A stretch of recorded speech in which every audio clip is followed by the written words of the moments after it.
बाबासाहेब आंबेडकरांची जयंती आली किंवा महापरिनिर्वाण दिन आला की महाराष्ट्रात आणि मुंबईमधल्या लोकलमध्ये किंवा तुमच्या ऑफिसेसमध्ये तुम्हाला ही चर्चा ऐकायला येतच असेल की आता हे लोक गाड्या भरून निघतात, ही लोकांचा सण आला आहे, ह्या लोकांचे 2 तर सण असतात. आणि ही जी चर्चा आहे की जी बाबासाहेब आंबेडकरांना एका कम्युनिटीबद्दल मर्यादित ठेवते, ह्या चर्चेमध्ये 99% लोक तुम्हाला हिंदूच दिसतील. हेच हिंदू ज्यांचे आजी आजोबा घरी वारकरी संप्रदायात असतील, त्यांच्या घरांमध्ये संत तुकाराम, संत ज्ञानेश्वर, संत मुक्ताबाई यांच्या फोटो असतील. आणि हेच हिंदू बाबासाहेब आंबेडकरांना मात्र अशा नजरेने बघतात जसं काही बाबासाहेब आंबेडकरांनी हिंदू धर्मावर प्रचंड टीका केली आहे. हां, टीका त्यांनी केली आहे आणि त्याच टीकेमुळे आज खऱ्या अर्थानं या भारतामध्ये हिंदू धर्म अबाधित आहे. तुम्हाला माझं वाक्य कदाचित अतिशयोक्ती वाटेल, पण अबाधित आहे हे म्हणण्यामागं खरा अर्थ हा आहे की ज्या पद्धतीने आज आपण आपला हिंदू धर्म जगतोय, आपल्या आया बहिणी आज काम करतायत, आपल्या आया बहिणींना आज तेच अधिकार आहेत जे आपल्याला आहेत, ते बाबासाहेब आंबेडकरांमुळेच. आणि ही काही अशी एक घटना नाही आहे की इंग्रज आले, स्वातंत्र्य मिळालं, संविधान बनलं आणि बाबासाहेब आंबेडकरांनी ते संविधानवर स्वाक्षरी केली आणि ते लागू झालं आणि आपल्याला सर्व अधिकार मिळाले. यासाठी गेले अनेक वर्ष आपल्या हिंदू धर्मातीलच अनेक संत यासाठी प्रयत्न करत होते. आणि आजच्या या व्हिडिओतून आपण हेच जाणून घेणार आहोत की कशी आपल्या संतांनी जी एक दृष्टी समाजाला दिली होती किंवा त्यांना एक जो समाज अभिप्रेत होता, त्या समाजाला घडवण्याचं काम त्याच भक्ती संप्रदायाचे एक प्रखर टीकाकार असणारे बाबासाहेब आंबेडकर यांनी पूर्ण केलं. नमस्कार, मी साईराज पवार. आता डायरेक्ट आपल्या संत परंपरेपर्यंत येण्याच्या आधी मी तुम्हाला थोडंसं बॅकग्राऊंड देतो, म्हणजे आपल्या हिंदू धर्माचंच बॅकग्राऊंड देतो की आपल्या धर्मामध्ये अशा अनेक वेळेला अशा व्यक्ती आल्या की ज्यांच्या फोर्समुळं, त्यांच्या हिंदू धर्म किंवा वैदिक धर्म याला झालेल्या अपोजिशनमुळं, त्यांच्या विरोधामुळं हिंदू धर्म हा नव्याने पुनरुज्जीवित झाला. यातलं सगळ्यात पहिलं उदाहरण म्हणजे गौतम बुद्ध यांचं. ज्या वेळेला आपण आत्ताही मानतोच की आपला हिंदू धर्म हा वैदिक काळापासूनचा आहे किंवा सनातनी धर्म आहे असं म्हणतात. आता ह्या वैदिक धर्मामध्ये ज्या वेळेला आपण अथर्ववेद, यजुर्वेद, सामवेद, ऋग्वेद ह्या सर्वांचा अभ्यास करतो तेव्हा कळतं की अनेक प्रकारची कर्मकांड होती. यजुर्वेद हा संपूर्ण ग्रंथच यज्ञ आणि याच्यावर आधारित आहे. मग ह्याच सर्वाला कंटाळून, म्हणजे त्यावेळेला जसं यज्ञामध्ये अनेक प्राण्यांच्या बळी दिले जात होती, अशा वेळेला आणि एक भेदाभेद होता, ह्या सर्वाला कंटाळूनच त्यावेळेला बुद्धिझम आणि जैनिझम असे 2 पंथ तयार झाले. त्याचबरोबर गौतम बुद्धांचे जे काही विचार होते हे सर्व जाती, पंथ, स्त्रिया या सर्वांनाही समसमानपणे आत्मसात करता येत होते. म्हणजे तुम्ही हेच उदाहरण घ्या ना की बुद्ध धर्मातले जे ग्रंथ आहेत हे पाली भाषेत होते, ना की संस्कृत. नंतर महायान बुद्धिझमने संस्कृतचा वापर चालू केला, परंतु सुरुवातीला सर्व पाली भाषेत होतं, जी सामान्यांची भाषा होती. मग जसा बुद्ध धर्म हा भारतभर पसरू लागला तसं वैदिक धर्मातील विचारवंत जे होते त्यांनाही हे कळू लागलं की अरे बाबा, आपल्या धर्मातल्या काही ज्या चुकीच्या गोष्टी होत्या, जसं यज्ञ कर्मकांड होती, त्याला कंटाळून लोकांनी बुद्ध धर्माकडे प्रस्थान केले. लोकांना बुद्ध धर्म आवडतोय, बुद्ध धर्माला राजाश्रय देखील मिळू लागला होता. आणि हे ज्या लोकांना कळू लागलं यातील सर्वात महत्त्वाचे होते ते शंकराचार्य. आणि त्यामुळे शंकराचार्यांनी बुद्ध धर्मातील चांगल्या गोष्टी आत्मसात केल्या आणि वैदिक धर्माला एक पुनरुज्जीवन केलं, ज्यालाच आज आपण आपला हिंदू धर्म म्हणतो. अद्वैत वेदांत हा जो त्यांनी मांडला, हा जो त्यांचा फिलॉसॉफिकल सिद्धांत होता अद्वैत वेदांत, म्हणजे की मी आणि माझा देव हे काही वेगळं नाही, एकच आहोत, आपण आत्मा आणि परमात्मा एकच आहेत, हा जो सिद्धांत आहे हा गौतम बुद्धांच्या महायान बुद्धिझममध्ये जो आहे त्याच्याशी सिमिलर आहे. म्हणूनच शंकराचार्यांना प्रच्छन्न बुद्ध म्हणायचे, म्हणजे ते खरं तर बुद्धिस्टच आहेत, ते बुद्धच आहेत असे म्हणले जायचे, असे त्यांचे टीकाकार म्हणायचे. म्हणजे तो विचार, शंकराचार्यांचा तो विचारसुद्धा त्यावेळेला देखील वैदिक परंपरेतील काही लोकांना मान्य नव्हता. पुढे भारतामध्ये आक्रमणं वाढली. परकीय आक्रमणानंतर भारतामध्ये भक्ती संप्रदाय उदय आला. तोच भक्ती संप्रदाय ज्याच्यावर आंबेडकरांनी टीका केली, ती का केली आपण ते पुढे पाहू. परंतु सध्या लक्षात घ्या की आता चर्निंग सुरू झालं होतं विचारांचा आणि भक्ती संप्रदाय उदयास आला होता.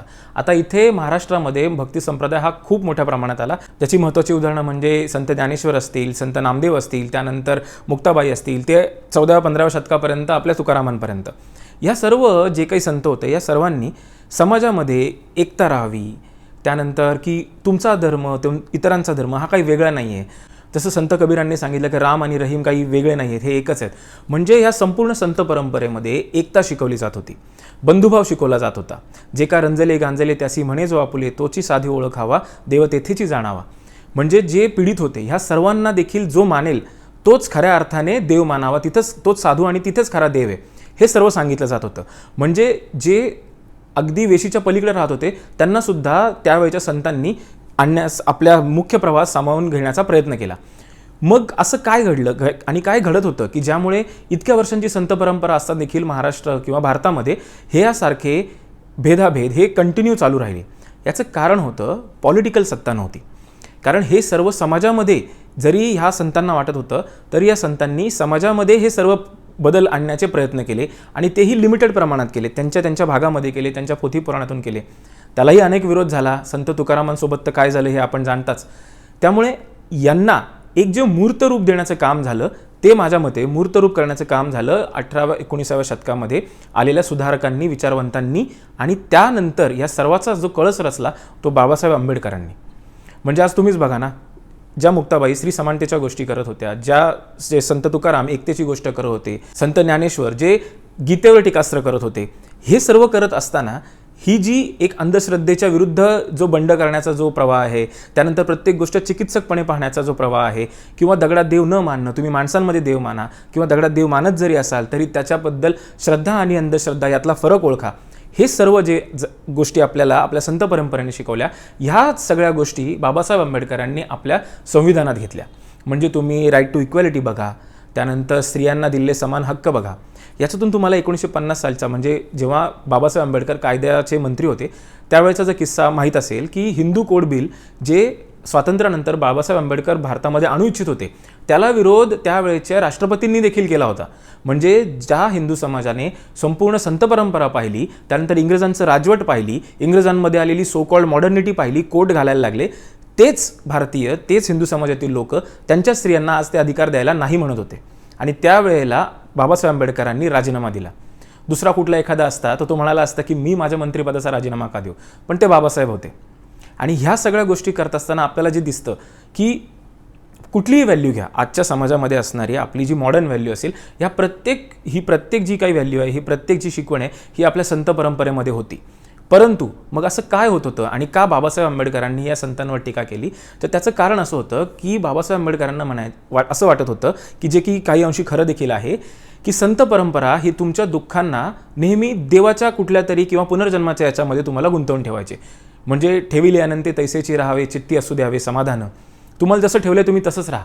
मग हा विचार मुळातच बाबासाहेब आंबेडकरांचं जे आहे की शिका, संघटित व्हा आणि संघर्ष करा, हे जे विचार आहेत याच्या विरुद्ध जातो. तुम्ही संघर्ष करू नका, जसे असाल तसे राहा, हा विचार विरुद्ध जातो.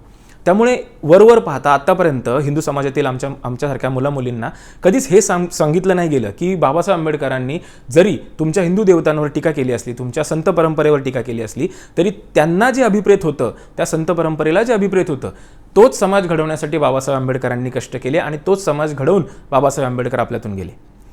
त्यामुळे हा व्हिडिओ बनवण्यामागचा उद्देश हाच होता की आपल्याला हे समजून यावं की आज आज आपल्यापर्यंत जो काही वारसा आलेला आहे, तो वारसा हा ह्या सर्व महान लोकांनी, मग संत असतील, त्यानंतर समाजसुधारक असतील, ह्या सगळ्यांतून आलेला आहे.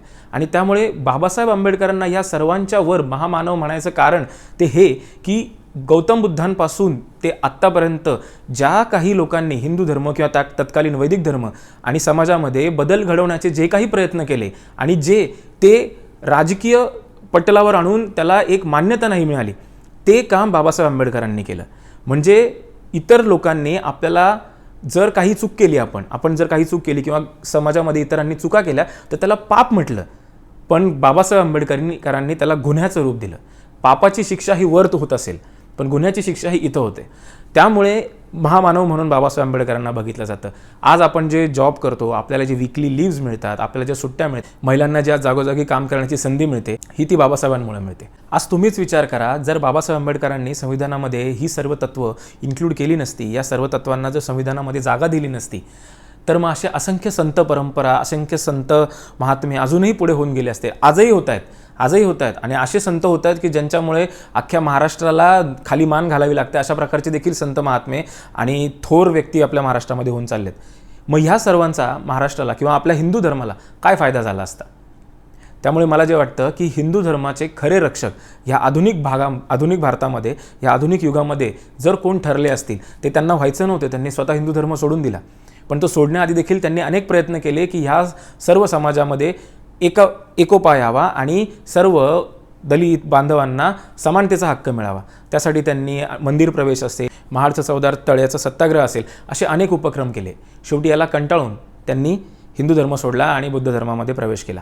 परंतु हे करत असताना देखील त्यांनी कुठलीही दुजाभाव न ठेवता सर्व समान हक्क आपल्या हिंदू धर्मीयांना दिले आणि सर्व भारतीयांना दिले. आजच्या या व्हिडिओमार्फत बाबासाहेब आंबेडकरांना विनम्र अभिवादन. आणि हा व्हिडिओ कसा वाटला तुम्हाला कमेंट बॉक्समध्ये सांगा. असे इतर काही तुम्हाला सिमिलॅरिटीज आपल्या संत महात्मे आणि आपल्या संविधानामध्ये सापडत असतील तर त्या कमेंट बॉक्समध्ये नक्की लिहा. जय हिंद, जय महाराष्ट्र.